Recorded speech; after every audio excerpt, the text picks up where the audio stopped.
ఒకప్పుడు ఒక చిన్న గ్రామంలో రాజు అనే కుర్రాడు ఉండేవాడు. అతను చదువులో ఎప్పుడూ ముందుండేవాడు.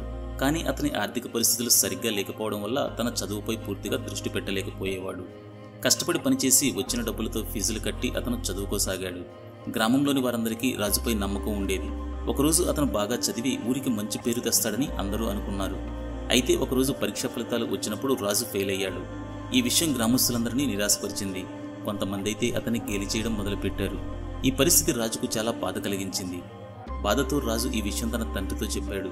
అప్పుడు తండ్రి ఒక పెద్ద పాత్రను తీసుకుని దానిని పాలతో నింపి ఈ పాత్ర పట్టుకుని గ్రామంలోని రోడ్డుపై నడుస్తూ పాలు ఒక్క బొట్టు కూడా నేలపై పడకుండా జాగ్రత్తగా చూడాలి అని చెప్పాడు. రాజు తండ్రి చెప్పినట్లుగా చేశాడు. అతను నడుస్తున్నప్పుడు అతని దృష్టి మొత్తం ఆ పాత్రలోని పాలపై ఉండేది. గ్రామస్తులు ఏం మాట్లాడుతున్నారో అతను పట్టించుకోలేదు. గ్రామమంతా తిరిగిన తర్వాత తండ్రి రాజుతో ఇలా అన్నాడు: నీ దృష్టి మొత్తం పాలపై పెట్టి నడిచావు కాబట్టి వేరే వాళ్ల మాటలను పట్టించుకోలేదు. ఈ విధంగానే మన పని మీద పూర్తిగా దృష్టి పెట్టినప్పుడు ఇతరుల మాటలు మనపై ప్రభావం చూపించలేవు. ఈ సందేశంతో రాజు అతని లక్ష్యంపై మరింత దృష్టి పెట్టి మరింత కష్టపడి చదవటం మొదలుపెట్టాడు. ఈసారి రాజు ఇతరుల మాటలతో సంబంధం లేకుండా తన దృష్టి మరియు పట్టుదలతో చదువులో మంచి ఫలితాలు సాధించాడు.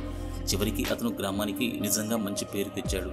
ఈ వీడియో నచ్చినట్లయితే తప్పకుండా లైక్ చేసి సబ్స్క్రైబ్ చేయండి.